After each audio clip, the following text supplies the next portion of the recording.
आपके जो भी प्रश्न होंगे मैं यथासंभव इस विषय से जुड़ा हुआ उसको उत्तर देने की कोशिश करूंगा। धन्यवाद।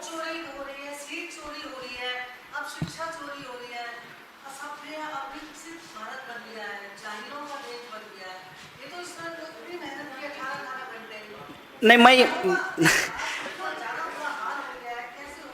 मैं ये नहीं मानता हूँ कि ये जाहिलों का देश है, ऐसा नहीं है। देखिए, टोकरी में कुछ आम सड़ गए हैं तो आप कहेंगे कि आम ही खराब है, आम का बगीचा ही खराब है, मिट्टी ही खराब है। इस निराशा में जाने की ज़रूरत नहीं है। हम तो इस प्रेस कॉन्फ्रेंस के माध्यम से देश को यही कह रहे हैं कि अवसाद में जाने की ज़रूरत नहीं है, क्योंकि ये विफलता आपकी नहीं है। अगर ये किसी और की गलती को आप अपनी गलती मान लेंगे तो आप अवसाद में जाएंगे, निराशा में जाएंगे, डिप्रेशन में जाएंगे। आज स्टूडेंट के साथ 3 बड़ी समस्या है। सिस्टमेटिक फेलियर के चलते वो अपना फेलियर समझते हैं, जिसकी वजह से डिप्रेशन, ड्रग्स, सुसाइड, इस तरह की स्थिति में हम चले जाते हैं। तो हम आपसे भी ये निवेदन करेंगे, हम ये कहने से बचें और इसको इस रूप में समझें कि कुछ लोग बेईमान हैं। देश के सारे पूंजीपति बेईमान नहीं हैं। प्रधानमंत्री जी का मित्र जो है वो चोर है, उसके ऊपर केस हुआ है और उसके ऊपर केस होने का ही नतीजा है कि ट्रम्प के सामने इनकी घी बंद जाती है। वो पुराना रिकॉर्ड होता था ना गाने का, बीच में अटक जाता था, उसी तरह से जो है ना ये अटक गए हैं। जब आप लटक जाते हैं, जब आप सरेंडर कर जाते हैं तो ये स्थिति पैदा होती है। ये सिस्टम की गलती है।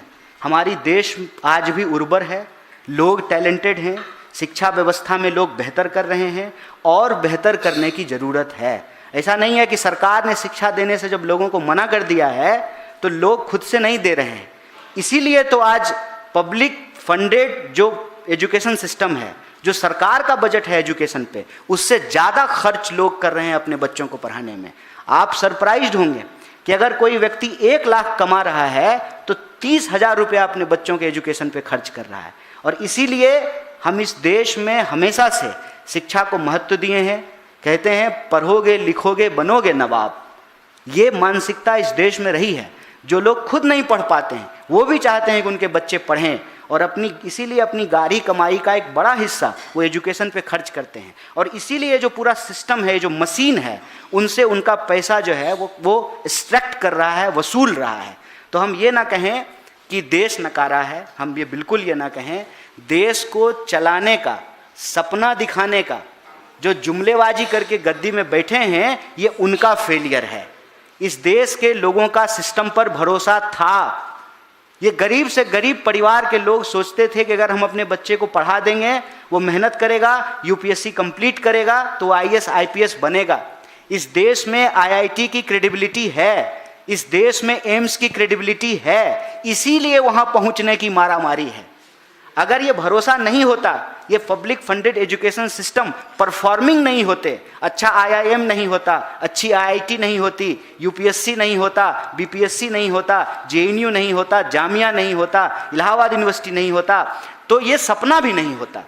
ये सपना जो आज बाजार में बेचा जा रहा है, इसीलिए बेचा जा रहा है कि ये परफॉर्मिंग इंस्टीट्यूशंस हमारे देश के लोगों ने ही बनाया है और हमारे देश के इंजीनियर पूरी दुनिया में जाकर के अपना नाम कर रहे हैं। हमारे देश के डॉक्टर पूरी दुनिया में जाकर के अपना नाम कर रहे हैं। तो हम ये ना कहें कि देश खराब हो गया है, देश के लोग नकारे हैं। यही अवसाद की वजह होती है। गलती कुछ लोगों की है, उन पर यह दोष देने की ज़रूरत है। और इसीलिए हमने कहा पर्ची वाले प्रधानमंत्री के राज में पर्चा लीक हो रहा है, हमको इस पर फोकस रखने की ज़रूरत है। दोनों बात है, दोनों बात है। कन्हैया, मेरा सवाल है, मेरा नाम तेजपाल सिंह है। 8th क्लास की बुक मेरे पास में है, मोबाइल पर है भी। जो ये 3 लैंग्वेज फार्मूला लेके आ रहे हैं सीबीएसई, आपको पता ही होगा। और हिंदी हमारी मेन भाषा, हिंदी और संस्कृत, और तीसरी भाषा इंग्लिश को फॉरेन लैंग्वेज में डालना है। अच्छी बात है, मैं उस पर डिबेट में नहीं आना चाहता। सवाल ये है कि हिंदी तो कम से कम बेहतर हिंदी सिखाई जानी चाहिए। मैं आपको 2 उदाहरण दे रहा हूँ कि अपयश का जो प्रोनाउंसिएशन है, समानार्थी वर्ड है, वो अपवाद दिया है 8th क्लास में। दूसरा जो वर्ड है अंधा, अंधा का समानार्थी वर्ड दिया है प्रज्ञाचक्षु। अब जिसको बच्चा सीख के जाएगा, तो इस तरह की हिंदी सीखने के बाद क्या, देखिए फिर ये बात वहीं पहुंच जाती है। नाकाबिल लोग, नकारे लोग जब व्यवस्था को चलाने की जिम्मेवारी उनको मिल जाए तो ऐसे ही परिणाम आते हैं। योग्यता जरूरी होती है, अनुभव जरूरी होता है। यह सरकार ऐसी है कि जिसको क्रिकेट खेलने नहीं आता है ना, वो बीसीसीआई चला रहा है। और आप भाषा की बात कर रहे हैं, आपने अमित शाह के बेटे की अंग्रेजी सुनी है? ऑक्सफोर्ड के लेवल की इंग्लिश है। ये मंत्री के बच्चे की हालत है।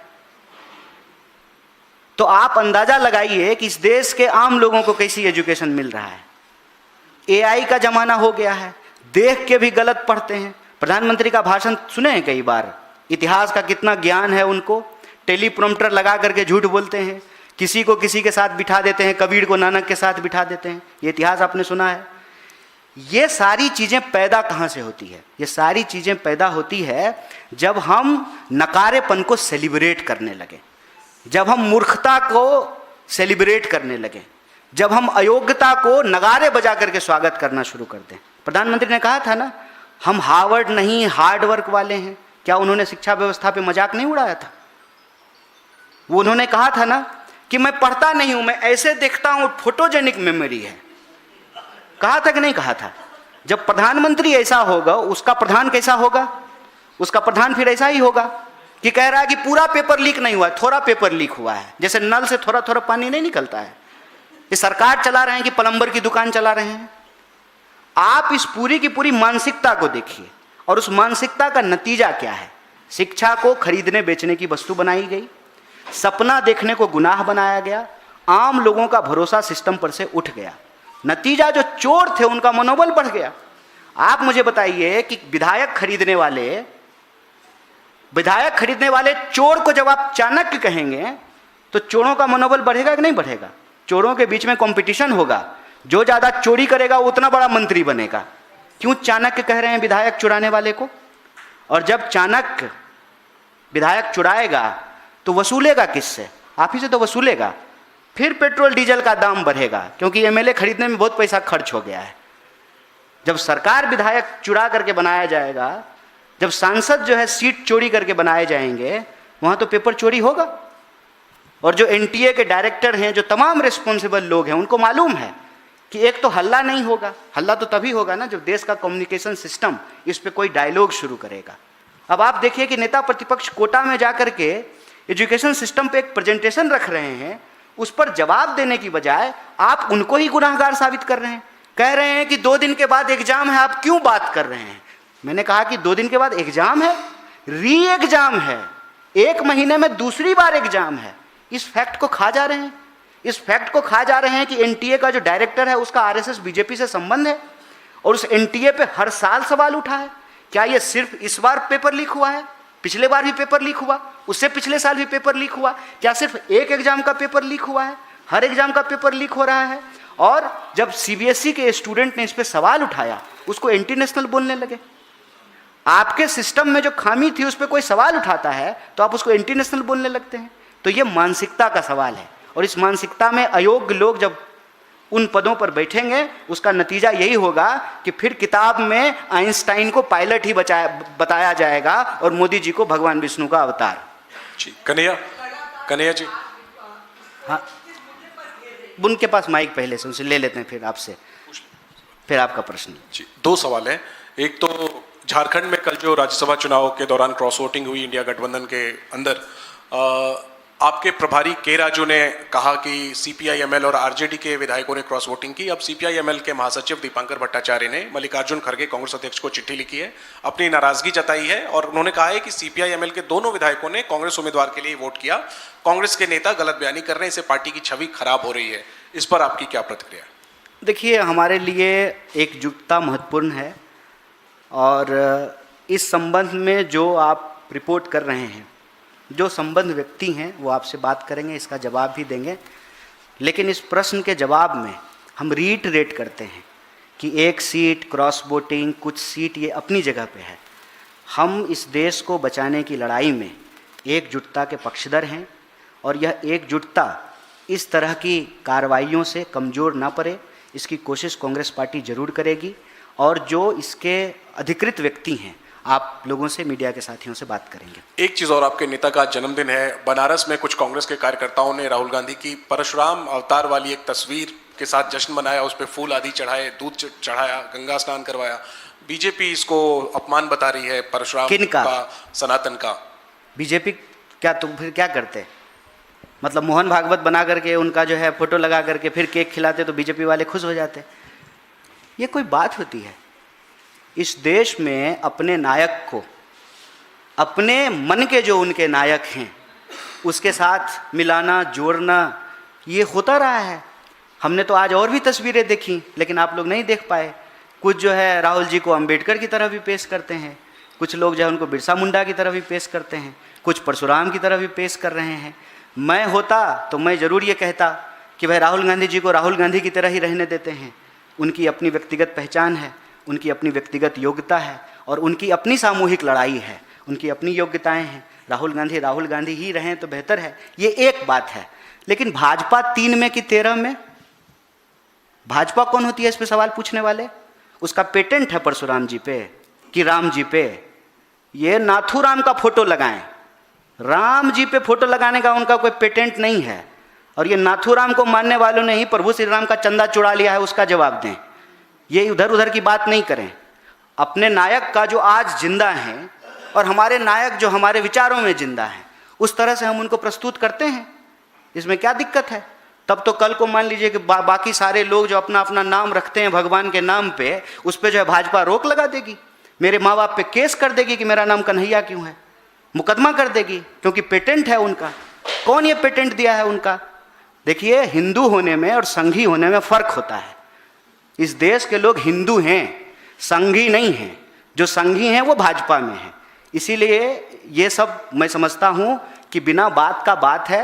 आप तो मंत्री को पकड़ करके पूछिए कि यह जो अदानी का डील हुआ है, इसको यूएस डील क्यों बोल रहा है?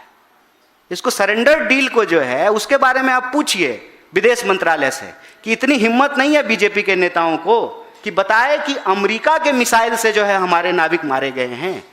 इतनी हिम्मत नहीं है कि अमेरिका के कोर्ट ने यह कह दिया कि इलीगल है ये डील, तब भी उस पर एक सवाल का जवाब देने के लिए नहीं है। कहीं धर्मेंद्र प्रधान मिले तो उससे पूछिए कि पढ़े लिखे हो, कभी कॉलेज स्कूल गए हो, तो फिर तुमको ये कौन समझा दिया कि पेपर जो है सिर्फ टेलीग्राम से लीक होता है, व्हाट्सएप से लीक नहीं हो सकता है, ईमेल नहीं किया जा सकता है?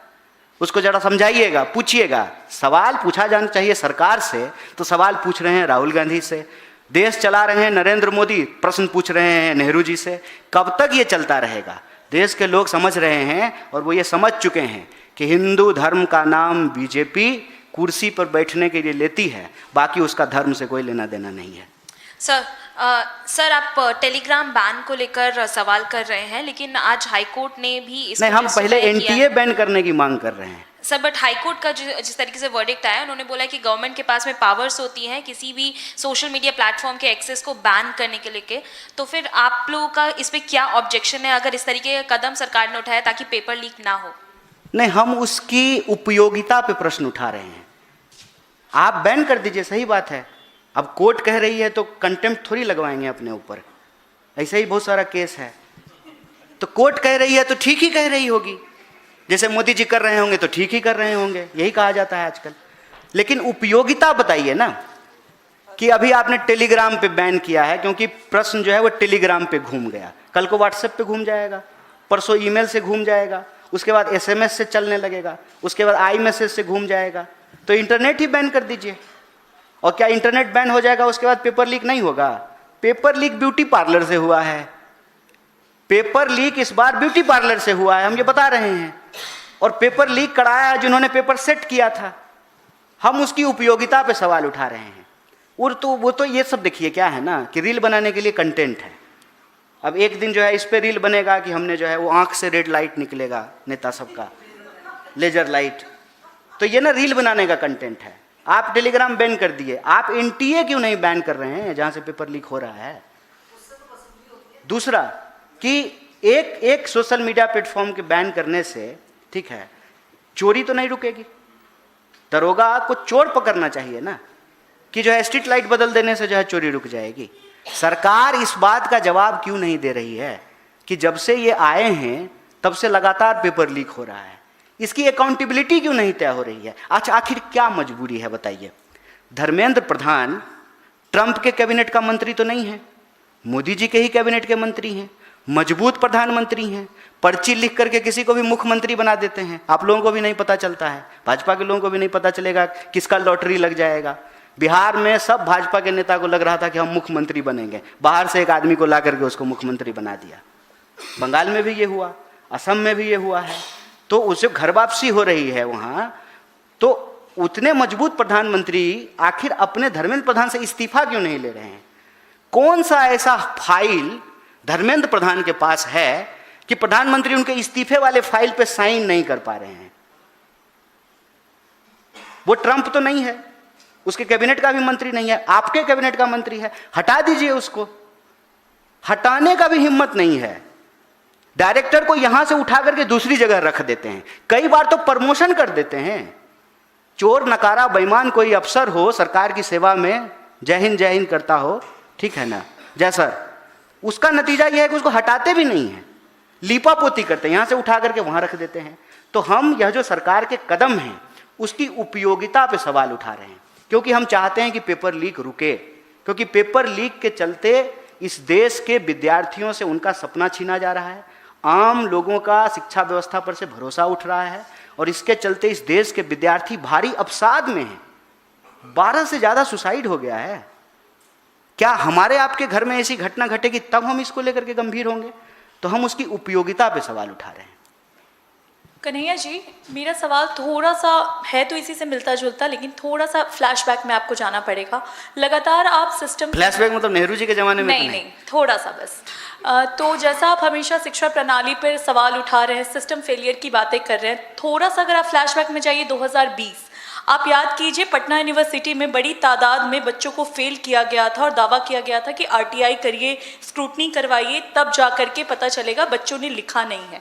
लेकिन बावजूद इसके आरटीआई में दिखा था कि बच्चों के लिखने के बावजूद आधे से ज़्यादा लोगों को फेल किया गया था, सिर्फ और सिर्फ सिस्टम की लापरवाही की वजह से। आपकी AISF, NSUI सबने प्रोटेस्ट किया था, आंदोलन किया था, लेकिन नतीजा ये निकला था कि इस आंदोलन का कुछ नहीं। एट द एंड कुछ बच्चों ने सुसाइड किए थे और कुछ ने ग्रेजुएशन तक छोड़ करके अलग चले गए थे, अपनी राहें अलग बना ली थी। क्या हुआ इन आंदोलन का? एट द एंड सिस्टम वैसे ही चल रही है, आज भी पेपर लीक हो रहे हैं, बच्चों के जीवन के साथ खेला जा रहा है, कंक्लूजन तो कुछ निकलता नहीं है। नहीं, ऐसा नहीं है, आप भी निराश मत होइए। हम सब, आप सबको कहते हैं, इस देश के विद्यार्थियों के साथ साथ इस देश के अभिभावकों से, आम लोगों से पूरी जिम्मेदारी से कांग्रेस पार्टी ये अपील करती है कि आप में से किसी भी व्यक्ति को निराश होने की आवश्यकता नहीं है। यह बात हम इसलिए कह रहे हैं कि इसी देश के लोगों ने जिस साम्राज्य का सूरज नहीं अस्त होता था उसको हराया है इसी देश के लोगों ने। ये तो सस्ता फोटोकॉपी हैं, ये ठीक से मतलब इनकी उतनी क्षमता भी नहीं है जो ट्रंप के सामने ही सरेंडर कर जाएं। तो आप ना इनको इतना बड़ा मत समझिए। किसी को भी इस परिस्थिति से पहली बात तो निराश होने की आवश्यकता नहीं। दूसरा, जब आवाज़ उठती है, आंदोलन होते हैं और आंदोलन में गंभीरता होती है तो उससे फिर रास्ता भी निकलता है। कांग्रेस पार्टी के ज़माने में बहुत सारे ऐसे प्रॉब्लम आए जिस पे लोगों ने सवाल उठाए और कांग्रेस पार्टी ने सख्त कानून बनाया। तो यही रास्ता है, हम डेमोक्रेटिक तौर तरीक़ों पर भरोसा करें, निराश ना हो, और जो नेता प्रतिपक्ष ने मुहिम शुरू की है कि हम जो समझते हैं शिक्षा को लेकर के वो जनता के बीच में रखें, जनता जो महसूस करती है वो हमको बताए, हम मिल करके जो है इस फीडबैक के आधार पर एक चार्टर तैयार करेंगे और निश्चित रूप से हम लोग इस परिस्थिति से निकलेंगे।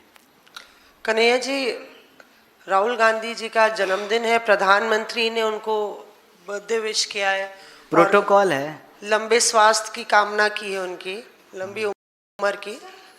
पर बीजेपी जो है वो कह रही है, राहुल गांधी, अमित मालवीय ने भी कहा है और बाकी नेता, कि राहुल गांधी इतने साल के हो गए और उसके बावजूद भी वो पॉलिटिकल मैच्योरिटी उनमें नहीं आई जिसकी उम्मीद करनी चाहिए। नेता विपक्ष है पर पॉलिटिकली जो है वो मैच्योर नहीं है। अच्छा, ये कौन? अमित मालवीय बोले हैं? हाँ, उन्हें पोस्ट है। तो उनको तो अमित, देखिए, एक अमित दूसरे अमित को जो कहते हैं वो करते हैं। उनकी अपनी क्या मैच्योरिटी और उनकी अपनी क्या क्रेडिबिलिटी है ये आप सब जानते हैं, उस पर कमेंट करने की आवश्यकता नहीं है। प्रधानमंत्री जी ने बधाई दिया, प्रोटोकॉल है, यही प्रधानमंत्री कह रहे थे कौन राहुल गांधी, और आज कह रहे हैं नेता प्रतिपक्ष, तो हम जनता के प्रति बहुत आभार व्यक्त करते हैं, बड़ी विनम्रता से इस देश के लोकतंत्र का सम्मान करते हैं। इसीलिए हाथ में वो संविधान लेकर के चलते हैं कि जिस व्यक्ति को कहा जाए कौन राहुल गांधी, वो इस संविधान की ताकत है कि जब वो नेता प्रतिपक्ष बन जाते हैं तो प्रधानमंत्री को प्रोटोकॉल निभाना पड़ता है, तो प्रोटोकॉल वो निभा दिए। बाकी जिसकी जैसी फितरत, बाकी जो IT सेल का फितरत है वो उस काम में लग गए। किसकी पॉलिटिकल मैच्योरिटी कितनी है ये इस बात पर निर्भर करता है कि राजनीतिक परिस्थिति में क्या राजनीतिक निर्णय लिए जाते हैं। और हमको पूरा भरोसा है कि ट्रंप के सामने अगर राहुल गांधी होते तो उनके हाथ में पर्ची नहीं होता और वो ऐसे झुक करके नहीं बैठे होते जैसे जो है वो हमारा मालिक हो। हमारा मालिक नहीं है, वो अमेरिका का राष्ट्रपति है, भारत का राष्ट्रपति नहीं है। राहुल गांधी उसके आंख में आंख डाल करके जरूर पूछते कि सब कैंसिल करेंगे, पहले इस बात का जवाब दो कि तुम्हारे मिसाइल ने, तुम्हारी नेवी ने हमारे 3 लोगों को क्यों मारा। ये सवाल उससे पूछते। अगर उनको लगता है कि ये पॉलिटिकल मैच्योरिटी नहीं है, उनको लगता है कि शिक्षा पे सवाल पूछना पॉलिटिकल मैच्योरिटी नहीं है, उनको लगता है कि इस देश में कन्याकुमारी से लेकर के कश्मीर तक पैदल चलना पॉलिटिकल मैच्योरिटी नहीं है, तो ये मैच्योरिटी वो रखें, क्योंकि ये मैच्योरिटी इस देश को बहुत इमेच्योर फॉरेन अफेयर्स के उसकी पॉलिसी की तरफ लेकर के जा रहा है, इस देश की शिक्षा व्यवस्था को डुबा रहा है, देश के जो पूरे के पूरे आर्थिक संसाधन हैं, जो ऊर्जा सुरक्षा है, उसको तबाह कर रहा है। आप मुझे बताइए, सस्ता तेल अगर हमको रूस से मिल रहा है तो महंगा तेल हमको वेनेजुएला से खरीदने की क्या ज़रूरत है। अभी 21 तारीख आएगा, पिछली बार जो है मोदी जी ने लोगों को एक आसन सिखाया था, झूठासन। अगली बार प्रधानमंत्री जो है ना इस देश को एक और आसन सिखाएंगे, सरेंडर आसन। अगर सरेंडर आसन जो है पॉलिटिकल मैच्योरिटी है तो बहुत धन्यवाद, ये वही रखें, हमको ज़रूरत नहीं है।